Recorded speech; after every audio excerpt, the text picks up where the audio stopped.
You're listening to Virtual Sentiments. I'm your host, Kristen Collins, and I'm excited to share this conversation with you. In this episode, I talked to Ted Lechterman, a philosopher at IE University. Ted's first book was on philanthropy and democracy, and he also works on the ethics of AI.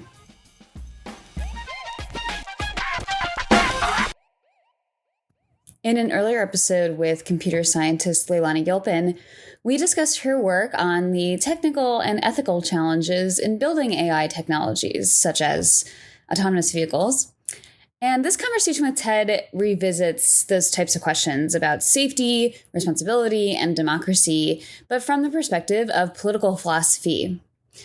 So we also talk about what philosophers and political theorists mean when we talk about democracy, the different reasons that we might value it as a method of decision-making, and the different ways that AI might undermine or conversely support democracy.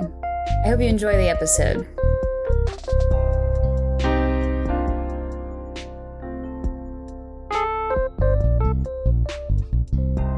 We're talking to Dr. Ted Lechterman, an assistant professor in philosophy at IE University and previously a research fellow at the Institute for Ethics in AI at Oxford. He is the author of The Tyranny of Generosity: Why Philanthropy Corrupts Our Politics and How We Can Fix It. And he, in addition to his ongoing research in philanthropy and democracy, he works on the ethics and politics of artificial intelligence. Thanks for talking to us today, Ted. Thank you so much for having me, Kristen. It's a pleasure to be with you. So I wanted to start us off by asking you a little bit about your first book on philanthropy. And my understanding is that your argument here is that philanthropy and other kinds of benevolent social projects can actually undermine democracy. So would you mind starting us off with a little bit about this work and how it might connect or influence the work you are also doing on the ethics and politics of artificial intelligence? Sure. I guess one way to think about my work on philanthropy is as an exercise or an investigation in some of the dark sides of virtue. There are many sort of pro-social or benevolent social practices that, of which philanthropy is a particularly obvious example, that also can be exercises of power that can be used for good and for bad. But the mere fact that something is an exercise of power, I think, prompts certain kinds of normative questions. Is it sufficient when evaluating an exercise of power that it's performed with good intentions or that it has good results? Or are there other questions we want to ask when evaluating exercises of power? So what got me interested, especially in philanthropy, was noticing some ways in which philanthropy could threaten aspects of the democratic ideal. It can be ways of privatizing certain kinds of practices or production or distribution of goods, which we may have reasons to provide publicly for various reasons. And one question prompted there is, well, which kinds of goods or which kinds of things should we want to do collectively on democratic terms? And which kinds of things or which kinds of practices or what kinds of goods should we prefer or be okay with delegating to private actors? So that was one of the sort of main inspirations for the book. I explored different dimensions of that question and different applications of those questions, whether we're talking about philanthropy conducted by dead people. Many philanthropists, many foundations represent the wishes of the dead, which can prejudice the interests of the living and unborn. I also explore the ethics of corporate philanthropy, whether philanthropy is something that we should ask of corporations, or whether we should be skeptical of corporate philanthropy in certain ways, or what guidelines we should seek to put around it. And yes, there's also a discussion of the effective altruism movement in my book, focusing specifically on philanthropy to solve or address severe global poverty. So, but your question was, how does this relate to my work on AI? I think, the work on philanthropy prompted me to think about ways in which power can be delegated to private actors. And as I was working on this project, this was also sort of at the time where AI and related technologies were becoming more prevalent in public discussions. And the possibilities of using AI and related technologies for various public purposes, I think, was becoming better understood and more prevalent. And it occurred to me that privatization might be part of a broader category of ways of delegating power to different entities or different processes. So I see sort of delegation, and if you want to say automation or artificialization, that's a horrible word, but I think automation doesn't quite get at the phenomenon that we're interested in here. But again, what kinds of powers or practices or functions should we as societies want to delegate to artificial agents? And what kinds of goods, practices, functions, and so on should we want to maintain or should we want to maintain for governments or for democratic societies or for humans?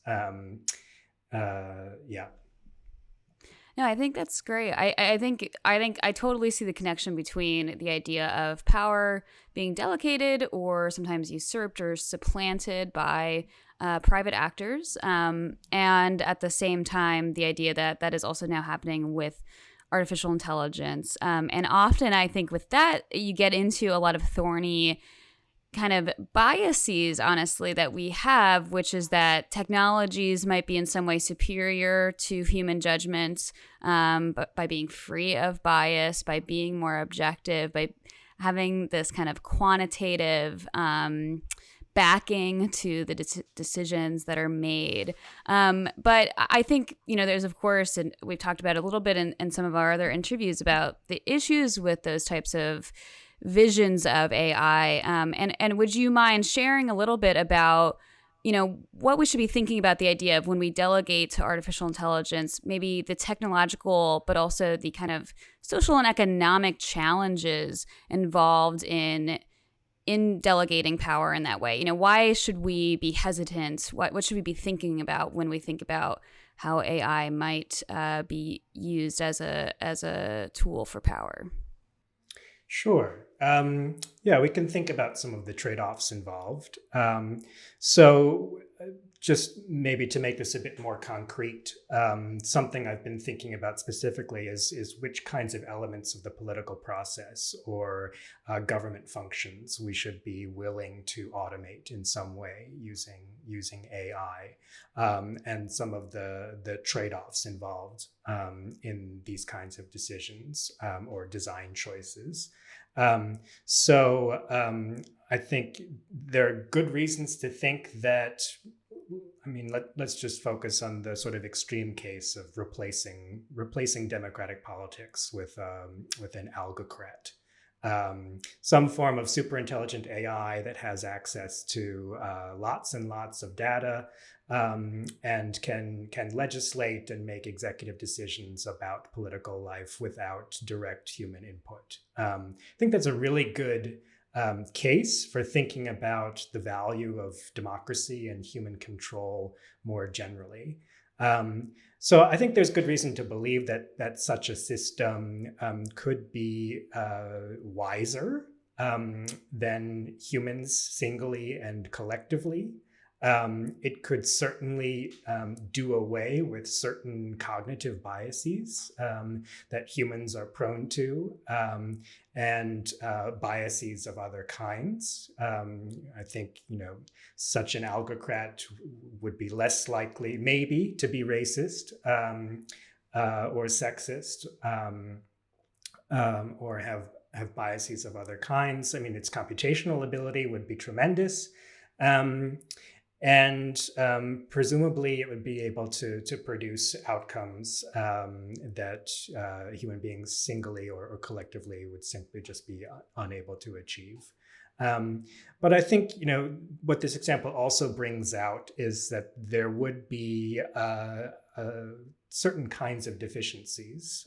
If you just imagine your intuitive reactions to such a scenario, at least I have the intuitive reaction that something would be lost. And I think, part of what's lost in this scenario is control. And there are various different ways of getting at this intuition, whether we want to call it control, whether we want to call it autonomy, whether we want to call it self-determination or collective self-determination. I think there's something essential about politics and about democracy that involves us making decisions about our own lives. And when we automate, at least in the way that I'm describing, and I think this carries over to other scenarios, we are giving up a certain amount of opportunity to control our own lives. We may make worse decisions when we have that control, but something important, I think, is lost. And I think there are various aspects to that loss. There's probably some expressive value in being the author of your own life. There's, I think, a sense of security that also comes with being a self-author. There are educative effects of being a self-author.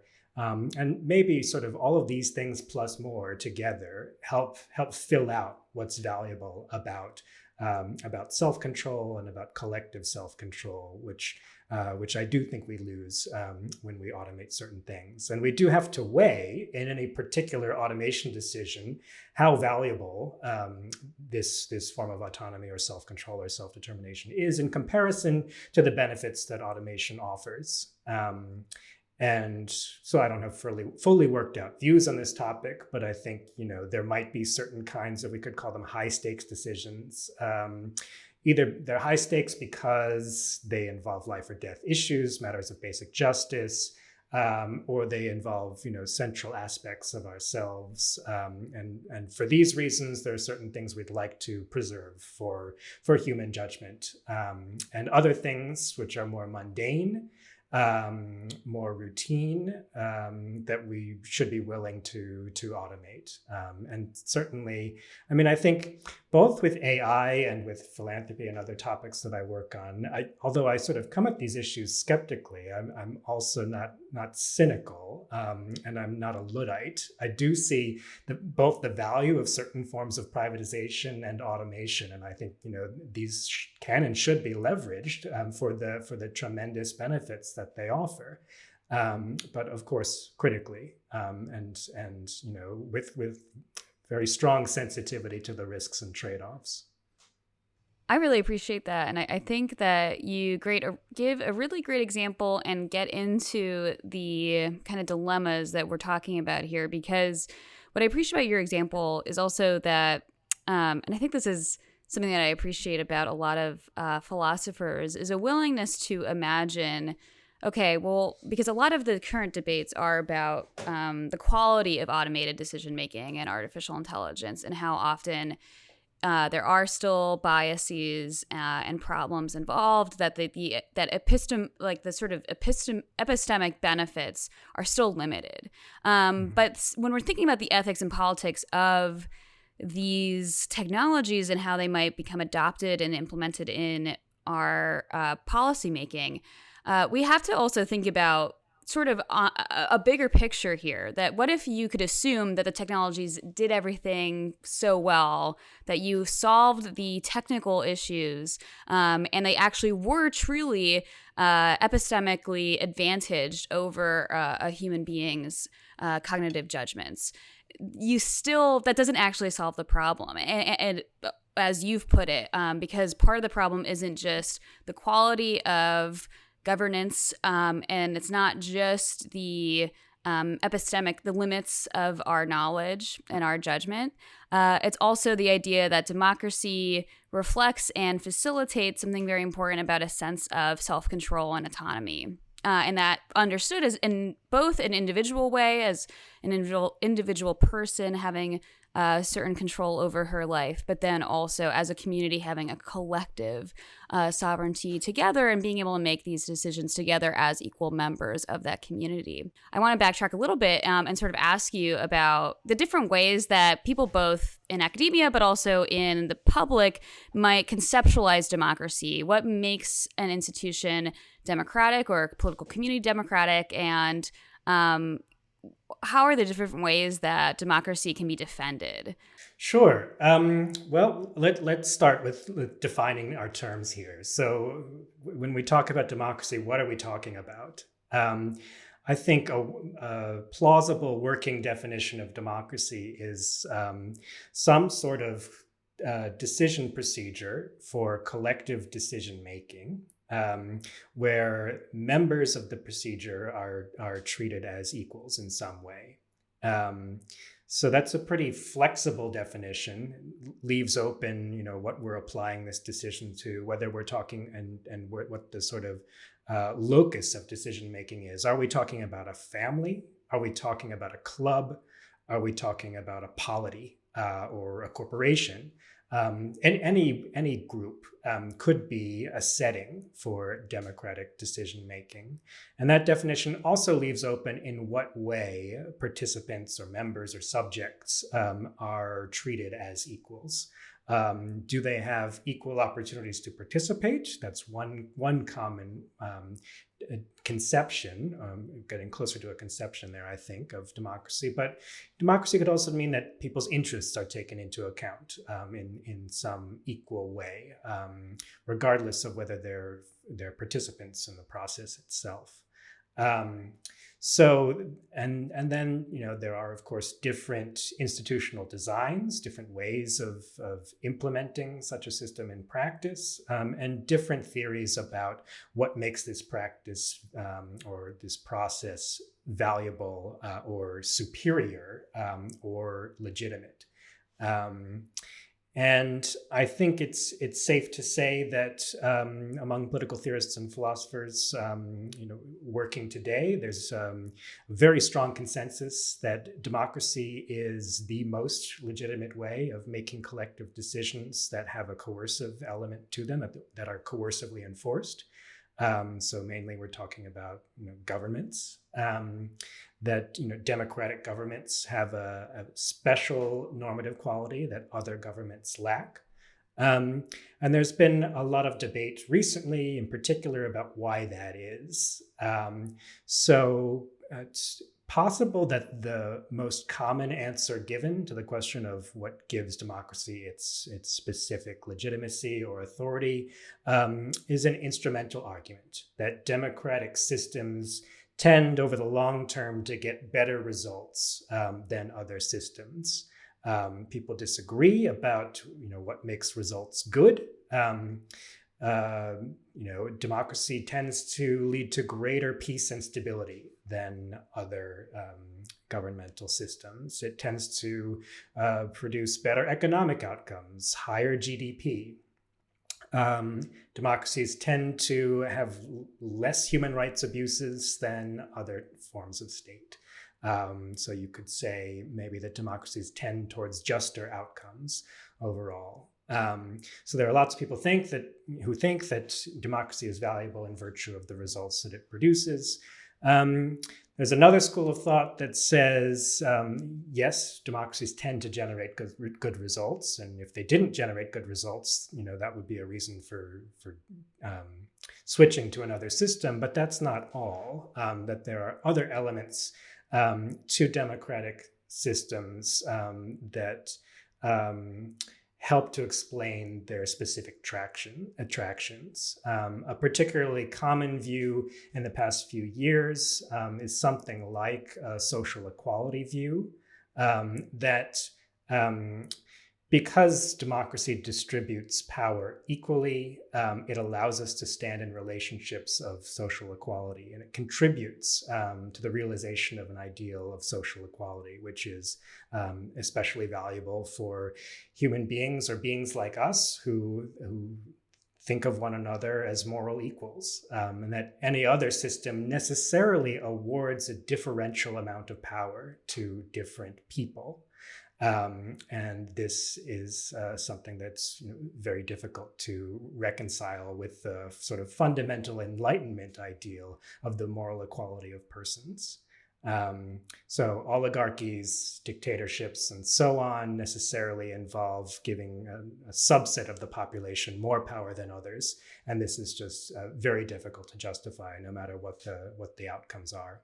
I think I really appreciated that definition of democracy. And I want to kind of add in the nuance here that democracy can mean, and often when political theorists and philosophers are talking about the unique legitimacy of democracy, we include within that definition constitutional constraints on government power. So why are such constraints a part of and can be a part of many definitions of democracy? Yeah. So when I started giving a working definition of democracy, I said that it's a collective decision-making procedure where participants or subjects of that procedure are treated as equals in some way. So I think that leaves open and is compatible with the idea that there are certain limitations to the scope of this decision making. It doesn't necessarily mean that the members or participants of this system or this process have unlimited control, and that there are no other aspects to the decision-making process. So it's completely compatible with sort of Republican separation of powers, which has separate functions for judiciary, executive, and legislative. And I think it's completely compatible with the idea of constitutional protections for certain human rights. I think it's a mistake to think of democracy as synonymous with unlimited popular rule, though that is, of course, one potential conception of democracy, and there are good and bad reasons for preferring, that form of government as well. Well, I do think, we talked a little bit in another episode about autonomous vehicles, and I think that those are a good example of, and something that people are thinking a lot about, because especially I think you can't totally separate it from our current environment, which is that vehicle accidents are a major cause of fatalities in the U.S. And so often the arguments for self-driving cars are often that it will eliminate human error, which is a source of death currently. But at the same time, these are being developed by private companies, so they are making decisions about, and I think you talked about this a little bit in some of your public writing about, how do you assess, how does a car react to a pedestrian that is in a crosswalk unexpectedly, and potential, what do you do there? And then also who is responsible for that resulting accident. And that is a third party. There's plenty of people who don't own cars, who won't own cars, who are going to be impacted by both, human drivers and self-driving cars as well. And sorry, to kind of draw that out, and just because this is when I talk with my students about this, there's a whole infrastructure around our world, which has been decided both by private actors, but also public actors, in terms of creating the conditions for traffic accidents as well. So as much as there is human error, we do have to ask about, how road safety and design and how that shapes walkability and safety of pedestrians and cyclists and other people in society, and not just those in cars. I think that's a great example. So, historically, societies have thought that transportation policy is sort of a critical public function.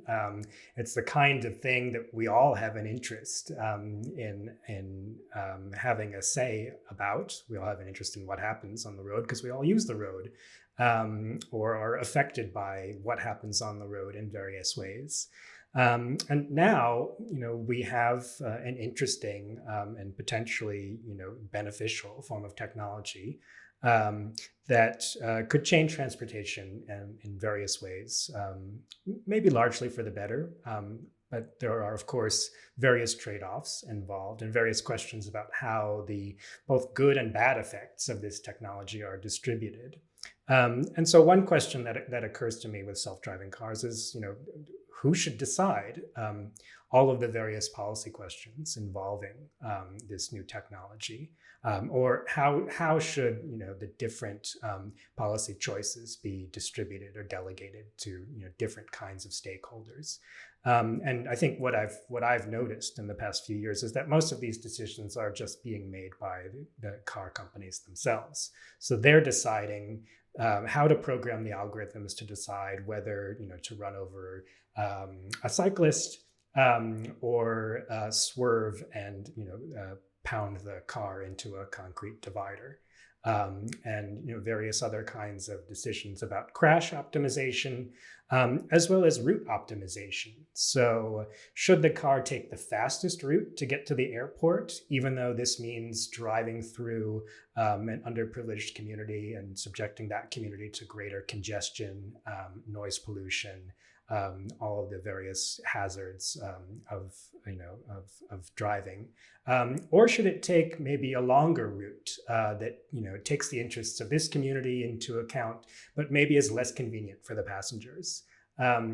These are also questions that I think currently are being made by autonomous car developers, and maybe these are the kinds of things that the public should be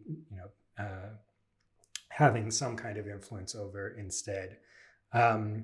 So it's interesting. There have been a variety of different ideas circulating in ethics and political philosophy about how to make self-driving car policy or transportation policy more participatory in various ways. But I think lots of them are failing to see the issue in the way that I see it, which I think is the true way, which is, the importance here is making sure that, all of the various stakeholders in these kinds of decisions have appropriate opportunities for having an influence. I think all this talk about kind of democratic deliberation brings us a little bit to your discussions of effective altruism and long-termism, which have been recently much more popular topics of discussion in public debates, and specifically tied to Silicon Valley, in that there are billionaire philanthropists who are related to different facets of tech who are supporting these movements. So would you mind kind of giving some of your thoughts on that, and how thinking about kind of the way that this philosophical movement of effective altruism has gained traction among those social circles, what that means for the way that we think about both philanthropy and tech and their democratic consequences? Sure. I can try. So just as a sidebar, I don't necessarily consider myself an expert on the long-termism turn in effective altruism. But I think, from what I do understand, there's a movement with largely sort of parallel to, or maybe coming out of effective altruism, which says we should be paying much more attention to events in the long-term future than we characteristically do. And that's for a variety of reasons, one of which is because there are likely to be many more people living between now and the end of time than have previously lived and who live now. And the things that we do now can have a tremendous consequence for those people, for whether their lives are good or bad, whether they have a planet to live in that's habitable, and so on. And so I think what I take away from this shift in perspective, which is positive, is that we should be thinking about our effects on future generations much more than we have been. We've been sort of characteristically biased towards the present and to some extent the past in much of our sort of moral and political thought and practice. So I think that's salutary. But then there's a question about, well, how much should we weigh the interests of the future against the interests of the present, or even the past in certain circumstances? And there are some people within the effective altruism movement, or adjacent to it, who say or believe that we should give more or less infinite weight to the long-term future. In various ways, and completely or largely discount the interests of people who are living now. And I think that's probably an idea that needs to be subjected to scrutiny. There are at least some good reasons to give a certain amount of preference to the interests of people who are living now and soon, to the long-term future. One of which is that we are in ongoing relationships with our sort of co-generationalists and near-generationalists in a way that we're not with possibly future existing people.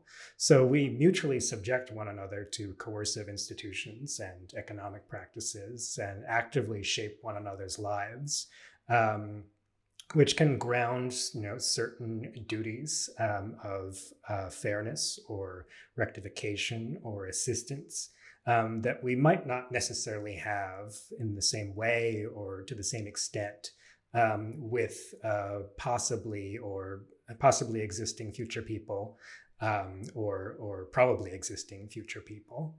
One reason to be skeptical of at least the implementation or uptake of long-termist ideas is that they are sort of convenient for certain segments of society, which have sort of vested interests in sort of, I don't know, futuristic thinking or technocracy. I think often what comes up in sort of long-termism debates is that democracies are particularly bad at looking after the interests of the long-term future. Democracies tend to have a presentist bias or even a sort of myopic bias where we're only concerned about how our own lives are going. Future people are not represented officially in democratic processes. They're only represented to the extent that we think about them and actively represent their interests when we're voting or participating in other aspects of the democratic process. So I think, if you were already skeptical about democracy for other reasons, this can create more skepticism about democracy and further license sort of alternative ways of making decisions, whether that's through philanthropy, whether that's through entrepreneurship. And I think, there are various, philanthropists and entrepreneurs who are pretty well convinced of, their own judgment and sort of when it comes to, what humanity needs. And so a view like long-termism can sort of feed into that worldview and, further justify, certain forms of private authority. Yeah, and I think it gets at what is a major question and issue, the kind of line that can be hard to draw between approaches or ways of approaching these ethical dilemmas, both for current populations and for future populations, where the line is drawn between support and care, and paternalism and control. And so I think kind of your explanation of long-termism showed there the idea that even though there are certainly benefits to thinking more critically about future concerns and being less presentist or less myopic in our thinking, there is also a need to not neglect how much we are already interacting with and already influencing the lives of other people, both close to us and physically across the world, and that, what are your obligations to, and how are these policies potentially paternalistic in that sense too, to those populations as well. So I really appreciate that you've allowed us to get into some of the major challenges of thinking about technology and its effects on democracy.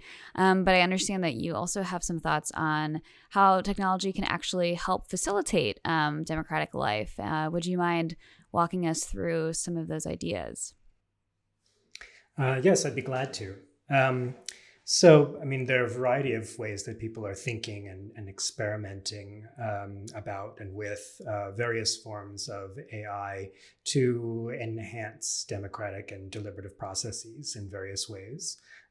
So, some people are working on using AI to help people navigate feedback processes. So common scenarios, an administrative agency asks citizens to provide comments on a proposed rule or rule change. People typically write in, thousands of different comments. It's hard to know what's been said before, know, whether you agree or disagree with any of these things. And if you comment, maybe you're just adding something that's somebody else has already said. AI can be used to help sort of organize this process a little bit better, to help you see, what's already been said, how responses are clustering, whether you want to join a particular train of thought or add, upvote a particular response to a policy proposal or rule change.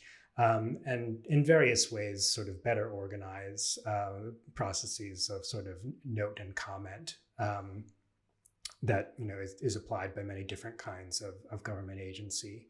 So I've been interested personally in a slightly different use of sort of democracy and enhancing AI, which is called the democracy bot, which is using AI to promote various aspects or improve various aspects of democratic citizenship.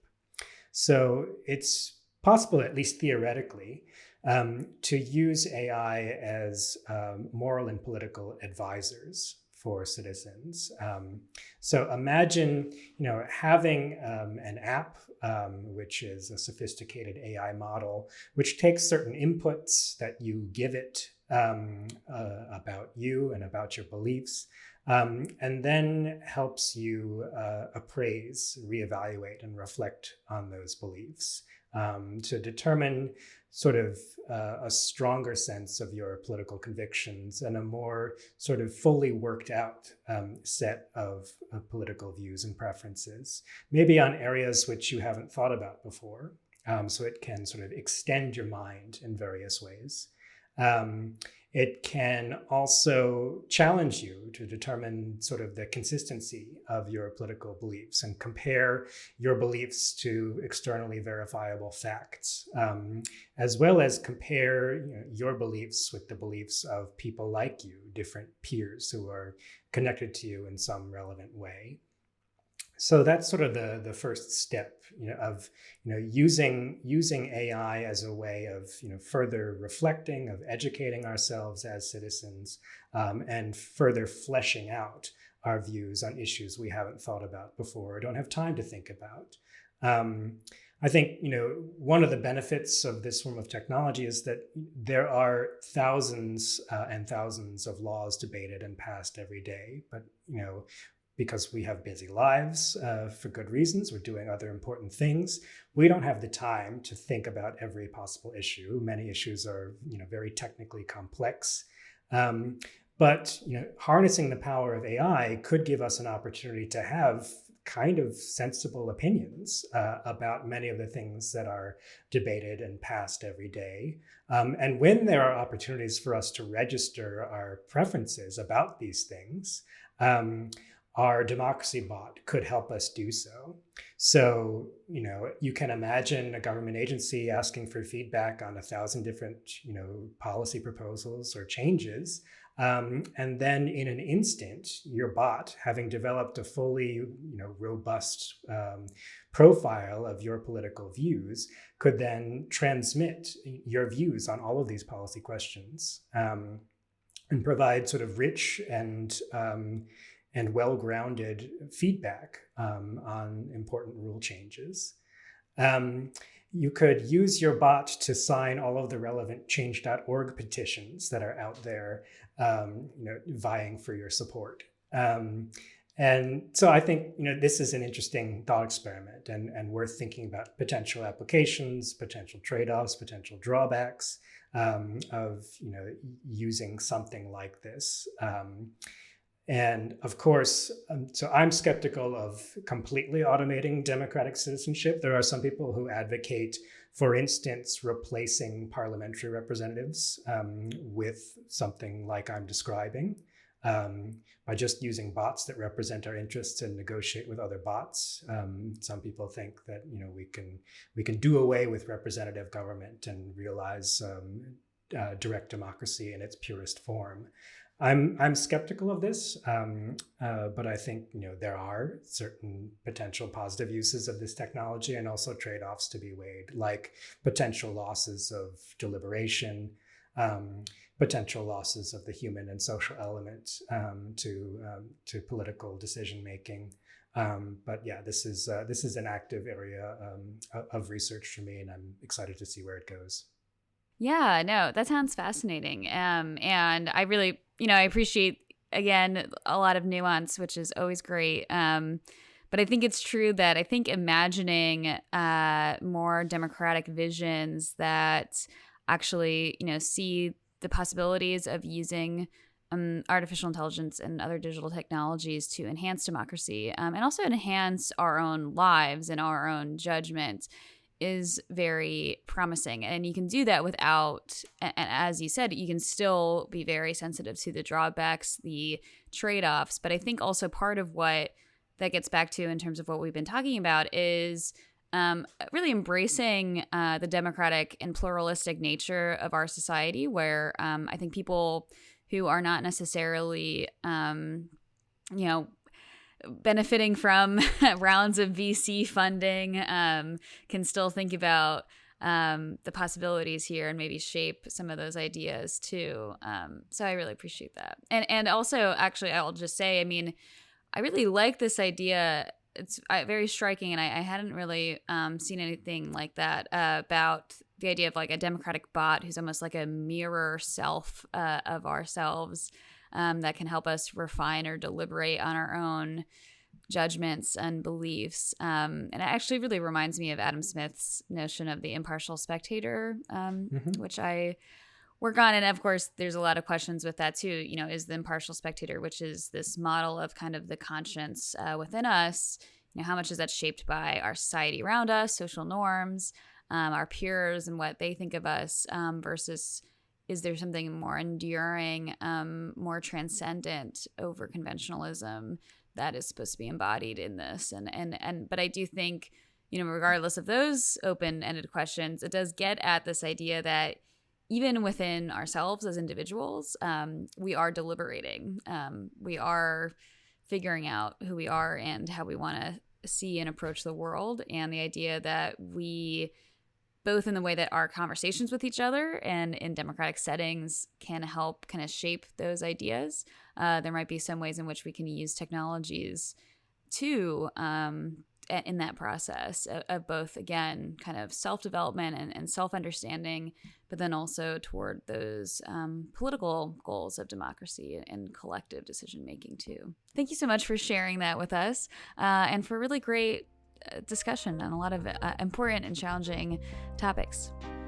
It's been a really rewarding discussion, Kristen. Thank you so much for having me.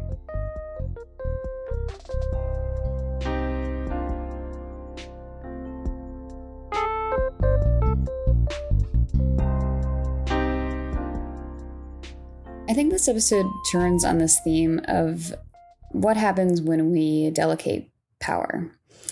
So first, just to review, I think that Ted brought our attention to what political philosophers and theorists mean when they talk about democracy and how democracy can be a decision-making, a model of decision-making and a way of relating to each other in various settings, including in politics, but in various groups.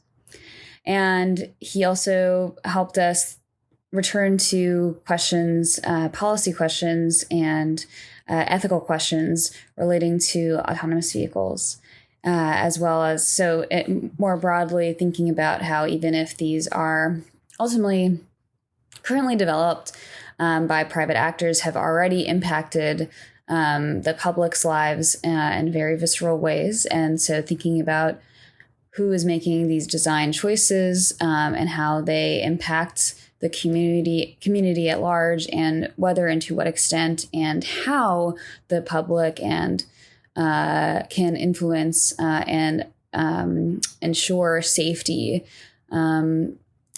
for individuals and the community is essential to that process. And that is relevant for other technologies as well. And as much as I really appreciate the potential drawbacks and concerns and safety issues, critical safety issues with technologies, I also appreciate that Ted brought our attention to the ways that our artificial intelligence can still be used to support democracy as well, that it can enhance human beings' judgment, that it might be used to help people reflect on and educate themselves in their political knowledge and judgment, that it could be used to facilitate the public's participation in the political process and providing comments on lawmaking, particularly because citizens have such a limited amount of time. And I also appreciated Ted's articulation of a theory that he did not support, but that he articulated that other people might argue for, which is the idea of completely automating democratic citizenship, that we might be able to eliminate representative institutions and replace them with these democratic bots, these sort of artificial intelligence models of our own preferences. And that's something I would love to talk about more and be interested in learning about more on the podcast. But for now, I wanted to just briefly note and tie it back into that theme of delegating power and what happens when we delegate power.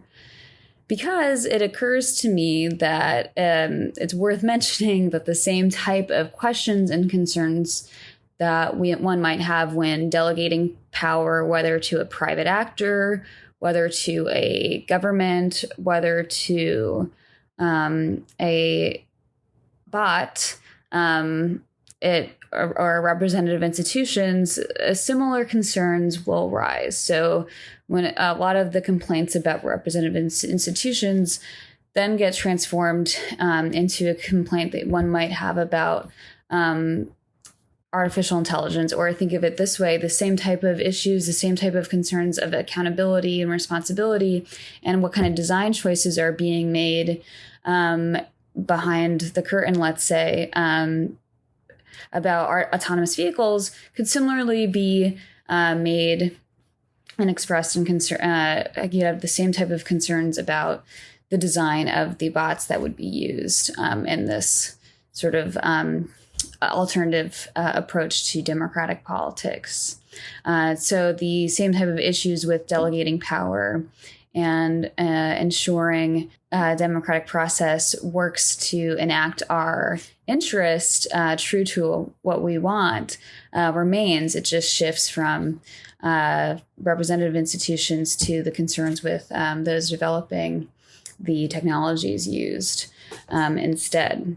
So I look forward to talking about that, learning about that more in the future. And I hope that you'll join us then. But for now, thank you for listening. Till next time.